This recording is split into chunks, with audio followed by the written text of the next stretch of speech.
विश्वविद्यालय का नाम संभावना विद्यालय है। आज सभी विद्यार्थियों को, सभी अभिभावकों को और यहाँ के शिक्षकों को तहे दिल से मैं प्रणाम करने के लिए यहाँ खड़ा हुआ हूँ, क्योंकि आपके चाहने से मन में ये बात आती है, शायद और जन्म हुआ होता तो ऐसा विद्यालय हमें भी पढ़ने को मिला होता। हम तो धूल में बैठ कर पढ़े हैं, बोरा पर बैठ करके पढ़े हैं, झोला ले करके पढ़े हुए हैं। आपने भाग्यशाली लोग हो कि ऐसे विद्यालय में पढ़ रहे हो। आप भारत की संभावना, आप भारत की संभावना हो। मैं भी सावकाश की स्थिति में आपकी संभावना की तलाश में ही आपके बीच में आया हुआ हूँ। आप सबको प्रणाम करता हूँ। केवल एक गणित का खेल 1 मिनट में।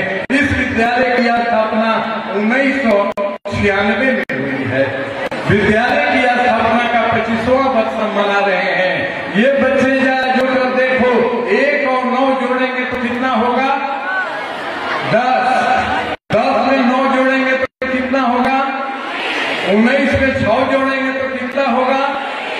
इस विद्यालय का कौन वर्ष मना रहे हैं? 25वां।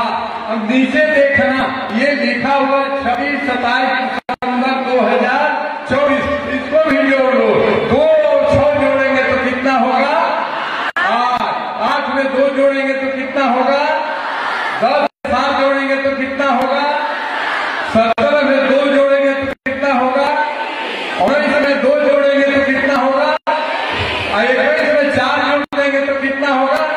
इस विद्यालय का कौन सा वर्ष मना रहे हैं हम?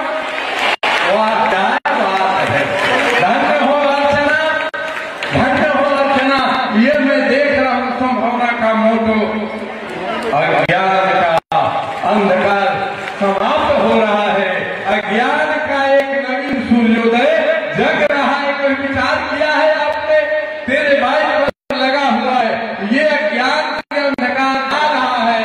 अज्ञान का नया सूर्योदय हो रहा है, नया बिहान हो रहा है। मैं आप सबको प्रणाम करता हूँ। भारत के भविष्य आपके हाथों में है। अर्चना द्विजेंद्र जी हमारे कर्नल साहब आए हुए हैं। नगर के बड़े प्रसिद्ध चिकित्सक, पत्रकार, कलाकार, शासक, सत्र निवेशी, अभिभावक, बालक सब यहाँ इकट्ठे हुए हैं। सबके प्रति मेरी बड़ी श्रद्धा है, लेकिन उनसे भी ज्यादा श्रद्धा हमारी है इन अभिभावकों के प्रति, जिन्होंने इस विद्यालय को, जो स्थापना काल में 7 विद्यालय 3 शिक्षकों से शुरू हुआ था, आज मुकाम तक आपने फैलाया है। आप सबको मैं सैल्यूट करता हूँ। आज इस अवसर पर मेरे प्यारे भाई बंधुओं, मैं निवेदन करना चाहता हूँ। कर्नल साहब हमारे बीच में बैठे हैं, ये डॉक्टर साहब आए हैं, मुखिया जी आए हैं, नेताजी आए हैं, DSP साहब, SP साहब, कर्नल साहब, अब भारत के थल सेनाध्यक्ष आए हुए थे। इसका मतलब क्या है?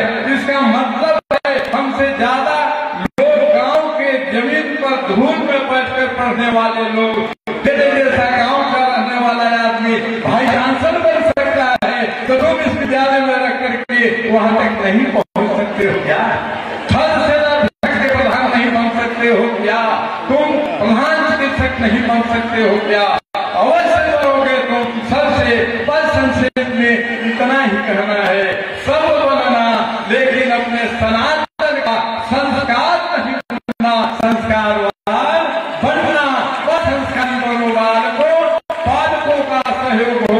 बस एक बार मुझे बार बार क्या कहूँ, बड़ी बात कहने की है, लेकिन वह हिंसा करना ठीक नहीं है। बस लेकिन एक बार जय हो तो बोलना पड़ेगा। गोपाली चौक वाले हम नहीं हैं। हमारी आवाज होनी चाहिए तो चाइना के बॉर्डर तक जाना चाहिए और पाकिस्तान के सीमा तक जाना चाहिए। बोले भारत माता की। सुन लो, काम सुनकर चाइना वाला, ये सेना तैयार है। पाकिस्तान वालों, वंदे वंदे जय हिंद। अर्चना को सैल्यूट है। और बेटा आलू, अर्चना का आलू, द्विजेंद्र का तुझे मैं देखा ना